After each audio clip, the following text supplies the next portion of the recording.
Kalpetta town വൈകുന്നേരം സാക്ഷ്യം വഹിച്ചത് നാടകീയ രംഗങ്ങൾക്ക്. എറണാകുളത്തു നിന്നും ബത്തേരിയിലേക്ക് പോവുകയായിരുന്ന സൂപ്പർഫാസ്റ്റ് ബസ് ഹുണ്ടായി ഇയോൺ കാറുമായി ഉരസിയതിനെ തുടർന്ന് കെഎസ്ആർടിസി ഡ്രൈവറും കാർ ഡ്രൈവറും തമ്മിൽ വാക്കുതർക്കമുണ്ടാവുകയും കെഎസ്ആർടിസിയിലെ യാത്രക്കാർ ഉൾപ്പെടെ ഇരുമൂന്നും കുറെ നേരം പ്രതിസന്ധിയിലാവുകയും ചെയ്തു. വാക്കുതർക്കത്തിനൊടുവിൽ കെഎസ്ആർടിസി ഉരസിയതിനെ തുടർന്ന് കാറിലുണ്ടായ സ്ക്രാച്ച് മാറ്റിയാൽ പ്രശ്നം തീരുമെന്ന കാറുകാരന്റെ വാദത്തിൽ കെഎസ്ആർടിസി ഡ്രൈവർ തൊട്ടപ്പുറത്തെ കടയിൽ നിന്നും ഗോൾഡ് ഗേറ്റ് വാങ്ങി കാറിൽ വന്ന് സ്ക്രാച്ച് മാറ്റി പ്രശ്നം പരിഹരിക്കുകയായിരുന്നു.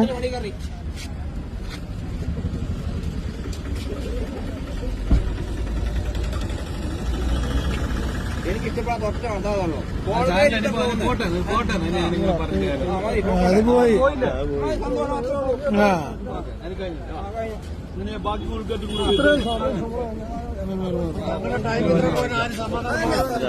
ഗോൾ കേട്ടിട്ട് പോയില്ലേ?